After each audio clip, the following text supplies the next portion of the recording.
સુરત શહેરના કતારગામ વિસ્તારના આંબા તલાવડી સ્થિત કરણ એન્ડ ગ્રુપ ડાન્સ સ્ટુડિયોનું ઓપનિંગ કરવામાં આવ્યું હતું। આ પ્રસંગે 24 ન્યૂઝ ચેનલના ઓનર સાધનાબેન સાવલિયા મુખ્ય મહેમાન તરીકે હાજર રહ્યા હતા, તેમજ જાણીતા પેઇન્ટર મિત્તલબેન સોજિત્રા પણ ઉપસ્થિત રહ્યા હતા।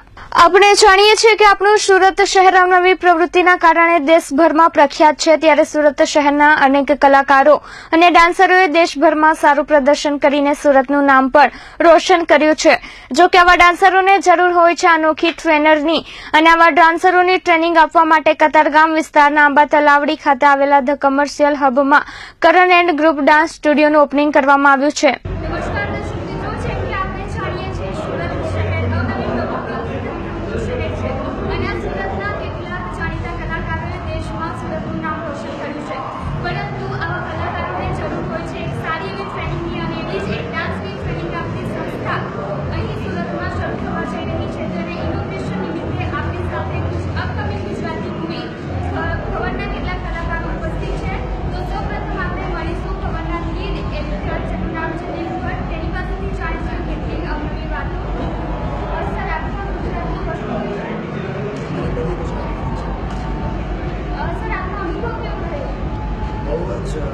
एक्चुअली बहुत श्रेय जाए છે મારી ડિરેક્ટર હલ્દી ઠાકોરને, કેમ કે ગુજરાતી ફિલ્મ ઇન્ડસ્ટ્રીને આમ જોવા જતાં જેટલા બી ફિલ્મ ડિરેક્ટર્સ હોય મારા ખ્યાલથી જે પણ નોલેજ હોવું જોઈએ, જે કંઈ ફિલ્મ મેકિંગ એમ નથી કે કોઈ બી કેમેરા પકડીને આપણે ફિલ્મ બનાવી શકીએ, પણ જે નોલેજ છે, જે એમને ભણેલું છે, આટલા વર્ષોની મહેનત છે, એ હવે રંગ લાગે છે અને એ મને દેખાય છે અને એ મને કન્વિન્સ કરી ચૂકી છે કે મારે આ ફિલ્મ કરવી જોઈએ, મેં આપી એમનો પૂરો શ્રેય જાય છે।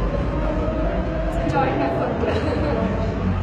આપણે હવે જાણીશું ફિલ્મના ડિરેક્ટર અદિતિ મેમ પાસેથી કે એમનો અનુભવ કેવો હતો। મેમ, આપણે ફિલ્મ મેકિંગ વખતે આપણે શું પરેશાનીઓ આવી અને શું કર્યા? આ ફિલ્મ 5 વર્ષથી મહેનત કરી છે। આ ફિલ્મ બેસિકલી એક પ્રકૃતિના કલાકારની વાર્તા છે, જેને સક્સેસ કરવું વોઝ અ ફર્સ્ટ ચેલેન્જ।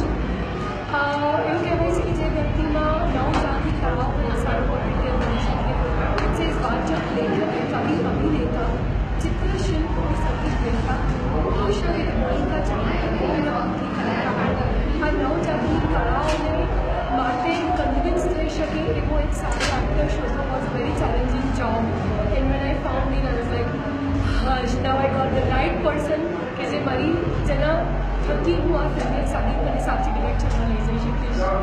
આ અવસરે 24 ન્યૂઝ ચેનલના ઓનર સાધનાબેન સાવલિયા મુખ્ય મહેમાન તરીકે ઉપસ્થિત રહ્યા હતા, તેમજ જાણીતા પેઇન્ટર મિત્તલબેન સોજિત્રા અને ગુજરાતી ફિલ્મ ભવનના 2 કલાકારો નીલ ભટ્ટ અને અદિતિ ઠાકોર પણ ઉપસ્થિત રહ્યા હતા।